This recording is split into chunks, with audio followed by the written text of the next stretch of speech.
5월의 두 번째 주일은 어머니 주일이죠.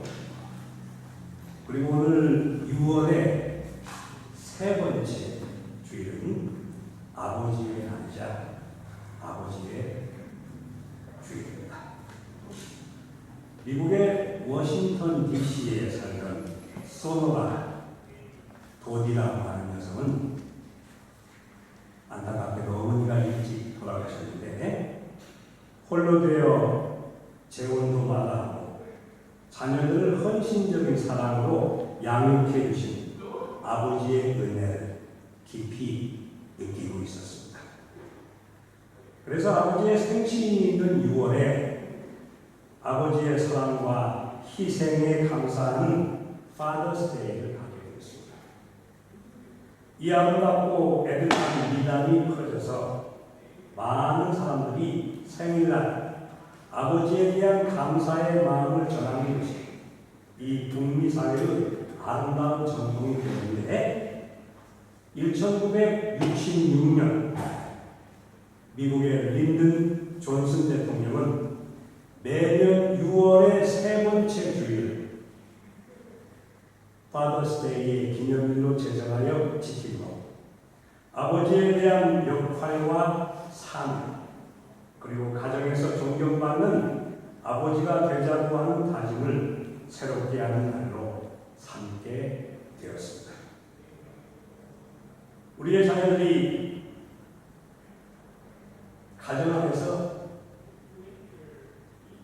아버지의 삶이 나이에 따라서 달라집니다. 그러니 여러분 지금 몇 살이든 아버지에 대한 현재의 생각이 최종적인 인상이라고 생각하지 마시기를 먼저 말씀드리면서 한번 들어주시기 바랍니다. 참고적으로 나이에 따라 변하는 아버지의 삶을 소개해보면 다음과 같다는 것입니다. 4살 때 아빠는 무엇이나 할 수 있다. 7살 때 아빠는 아는 것이 정말 많다. 아빠들에게 너무 행복한 때죠. 근데 조금 몇 년 지나서 10살 정도 되면 아이들이 뭐라고 얘기하냐면 아빠는 모르는 것이 많은 것 같아. 이제 티네이저가 되는 여러분의 자녀들이 티네이저가 되는 그런 때가 되면 어떻게 보편적으로 생각하냐면 물론 아빠는 이것도 모를 거야. 18살 때 내 아버지요 가망 없을 만큼 캐캐 부었어요. 여러분들도 이제 대학을 들어가고 여러분들이 나름대로 좀 뭔가 머리가 컸다고 생각하고 21살 때 정도 되면 어떤 생각을 갖고 계시냐면 그분의 때는 지났습니다. 구세대라고요. 참 아버지들에게는 억장이 무너지는 그런 때지니 또 25세 때 정도 되면 아버지 조금은 알지만 많이는 모르는 분입니다. 상당히 좀 아버지들에게 너무 씁쓸한 그런 반응이라고 볼 수 있어요. 그런데 이제 나이가 좀 조금 더 들어서 30대 정도 되면 이 일을 아버지는 어떻게 생각하는지 알아보고 싶어요. 결혼해서 한 35세 정도 되어서 애기도 나보고 결혼 생활하면서 여러 가지 조금 더 인생의 맛을 알 때 정도의 35세 정도 되면 여보 우리 내가 이 일을 결정짓기 이전에 아버지의 의견을 한번 들어보십시다. 50 정도 되는 연령이 되면 아버지께서는 제 연령대 이런 일을 어떻게 처리하셨습니까? 그리고 한 60세 정도, 그러면 부모님이 살아계실 수도 있고 돌아가셨을 수도 있고 중에는 내 아버지가 살아계셨다면 이 일만은 꼭 의논하고 싶군.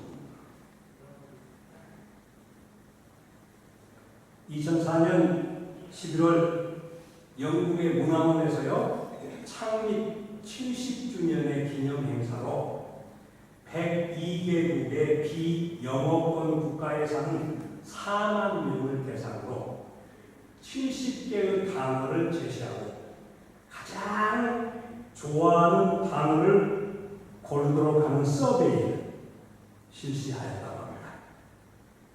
그런데 가장 아름다운 단어로 꼽힌 말이 맘,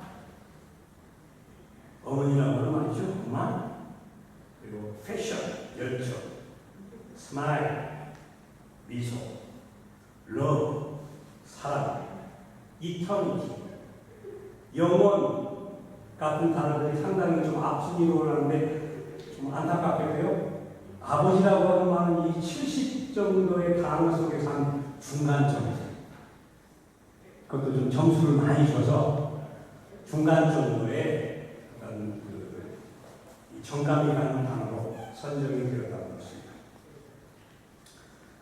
자, 우리 요즘 꽃가게에서 일하고 계시는 우리 은미 씨, 어머니 나이 되면 꽃가게가 문전성시의 대목을 이루죠?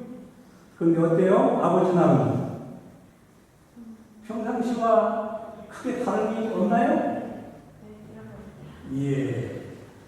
그래서 제가 우리 집사람한테 들었어요. 왜 어머니 나라에는 이 마더스데이 꽃가게가 그렇게 막 사람들이 또 줄을 쓰고 문전성시를 해서 잘 팔리는데 왜 아버지 나라는 왜 꽃이 안 팔리니까 내가 물어봤더니 저희 집사람이 저한테 안 해준 말은 남자들은 여성에 비해서 꽃을 그렇게 많이 좋아하기 때문에 아마 그랬을 거라고 상당히 싸움을 있게 미화해서 저한테 얘기를 하더라고요. 근데 여러분들 그 대신 캐네디언 타이어나 홈디포나 렌싱 같은 공국 가게에서는 아버지들이 일하시는데 또 활동하시는데 좀 편리하고 공구 같은 것을 많이 세일하는 것들을 우리가 볼 수가 있죠. 제가 오늘 영어권 사람들이 왔으면 설교를 안 하려고 하는데 이 설교를 한국 사람들만 있으니까 이 설교를 조금 제가 뺀 설교 중에서 좀 해야 될 것 같습니다. 대한민국의 남성들의 형 주소를 파헤치며 한국의 남자들이 원하는 것이라는 책을 쓴 여기자 유인경 씨라고 하는 분이 있는데 오늘날 남성들은 가정에서나 사회에서 소외당하는 서글픈 존재가 되어간다고 다음과 같이 진단하고 있습니다. 21세기가 된 후 우리나라에서 중년 남성들은 갈수록 서글픈 존재가 되어가는 것 같다. 집안에서도 아내의 목소리가 커가기 시작했고 직장에서도 여성 직원과 잘 지내지 않으면 왕따를 당하기 쉽습니다. 여자들에게는 30대가 충격이다. 그런데 마흔이 넘고 중년이 되면 여성은 오히려 더욱 평화스러워지고 당당해진다. 젊음을 포기했다는 것이 아니라 더 이상 젊지 않아도 충분히 즐겁고 그동안 남자들과 남편 앞에서 기죽어 지내느라 표현을 못했던 자신의 목소리를 낼 수 있음을 깨닫기 때문이다. 사슴인 척하다가 코라를 배워간 것이다. 제 얘기가 아니라 유인경 씨 얘기예요. 그러나 남자들은 나이가 들수록 초조함을 느낀다. 대부분의 남자들은 젊었을 때 자신의 존재를 영웅적인 삶으로 계획하는데 이제 그것을 실현하기 위한 여생이 얼마 남지 않았음을 뒤늦게 인식하고 위기감을 느낀다. 마치 축구 경기에서 종료 시간을 얼마 안 남기고 골을 넣기 위하여 다급해진 선수들의 심리와 가깝다고 할 수 있다.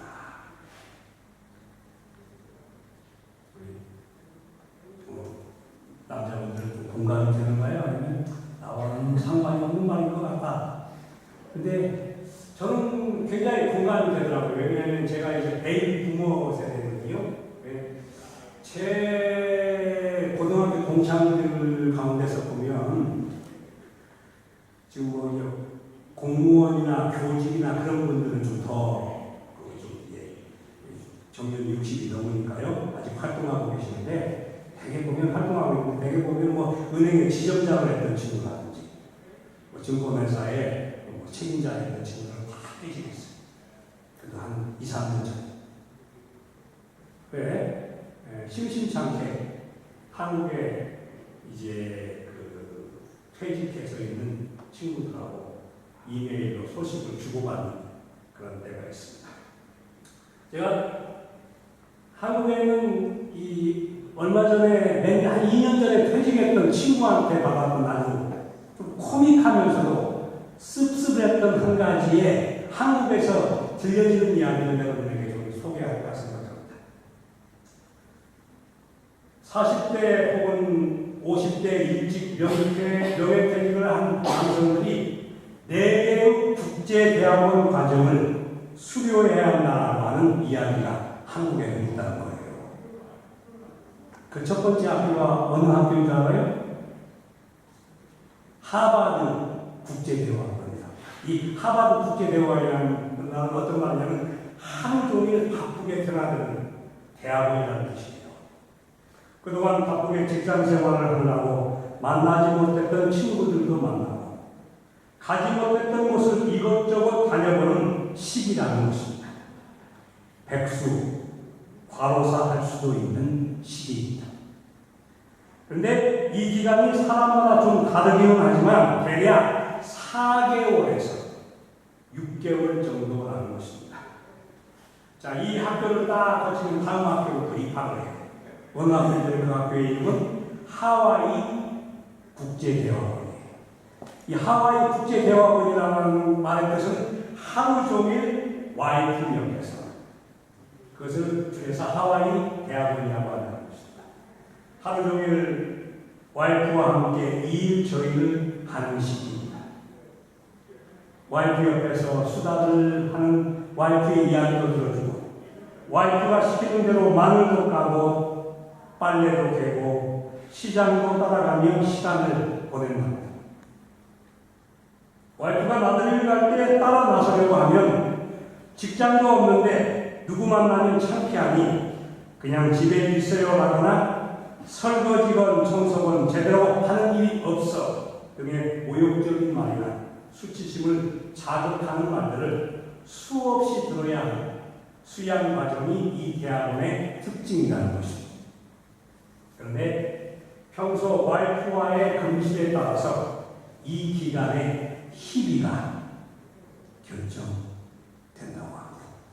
그래, 젊었을 때 잘 나간다고 늦게 들어오고 외박하고 또 뭐 어디 출장 많이 다녔던 사람이 이 시기에 와이프한테 많이 구박받아요. 잘해. 나중에 마누라한테, 와이프한테 이렇게 뭔가 하드같이 하거든요. 세 번째는 일본의 동경대학원에 입학을 한다고 합니다. 이 동경대학원의 뜻은 동네의 경치를 두루두루 관찰하는 대학원이라는 것입니다.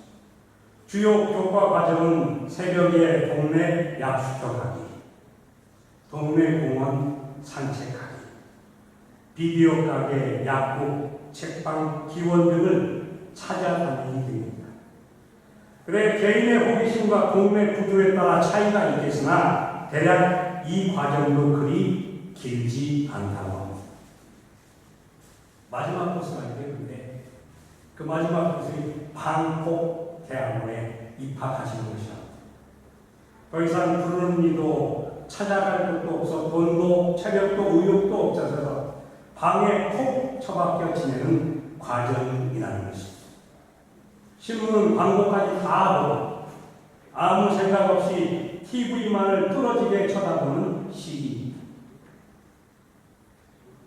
이 방에는 아내도 자식들도 들어오기 싫어해서 대부분 독실로 사용하게 된답니다.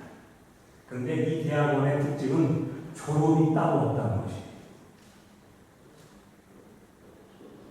조금 전에 소개해드린 책의 저자인 유인경이라고 하는 기자는 오늘날의 남성의 위치가 수취인 거부의 소포처럼 되어가고 있다고 묘사하고 있기까지 합니다.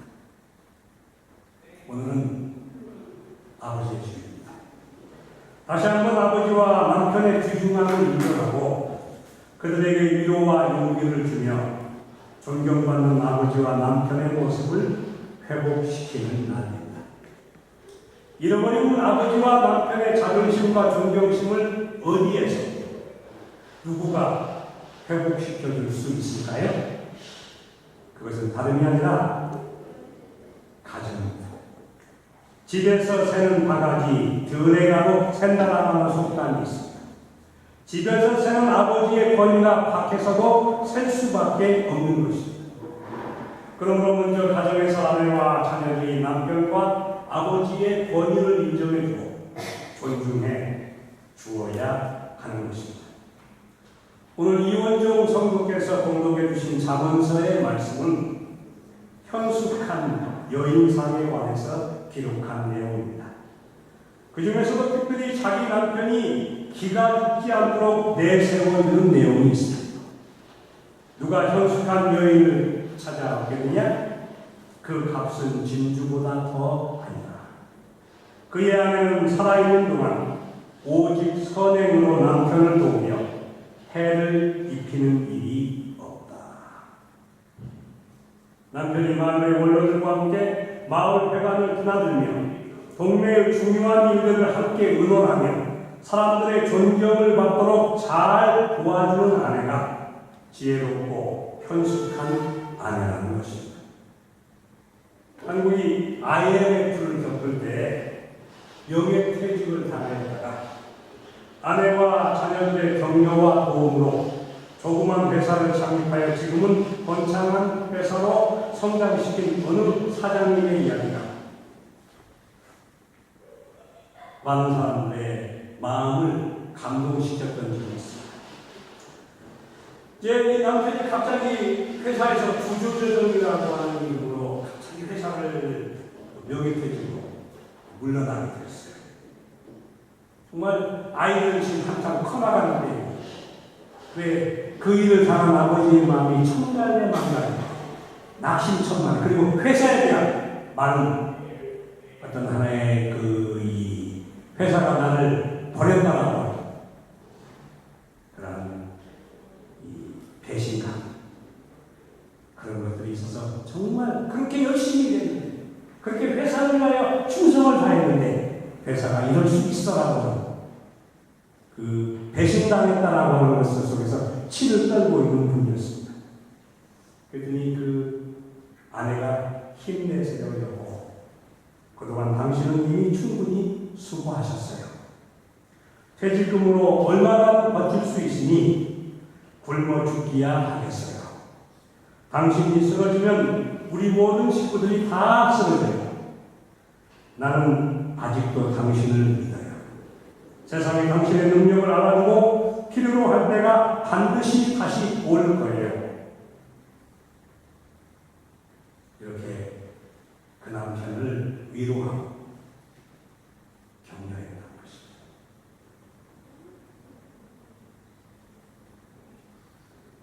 남편의 아내의 격려와 신뢰는 남편에게 큰 힘이 되는 것입니다. 남편이 용기와 희망을 갖게 된다고 아내가 손에 들 것이 어디 있어요? 알고 보면 남자들은 순진한 데가 있었어요. 가끔 이런 고백을 아내에게 한다고 여러분 절대 오해하지 마시기 바랍니다. 내가 한 일 중에 제일 잘하는 일이 당신하고 결혼하는 거야. 이런 고백을 들은 어느 아내가 남편의 그런 고백에 감동을 받기는커녕 다음과 같이 말을 했다는 것입니다. 아마 우리 교회에는 그런 건 없어요. 저 사람이 저렇게 이익을 받다고 생각하는 걸 보니 내가 정말 큰 손해를 보기는 받는가 보구나. 남편을 믿어주고 그 권위를 인정하며 존중해 주는 것이 성경적 아내의 모습입니다. 그리고 이것이 행복하게 가정을 만드는 첫걸음임을 알아야 합니다. 오늘 첫 번째 본문인 이삭의 아내 리브가를 보시기를 바랍니다. 창세기 27장에 보면 이삭의 나이가 많이 들었을 때의 이야기가 소개되고 있잖아요. 눈도 잘 보이지 않을 정도로 이삭의 몸은 쇠약해 있었습니다.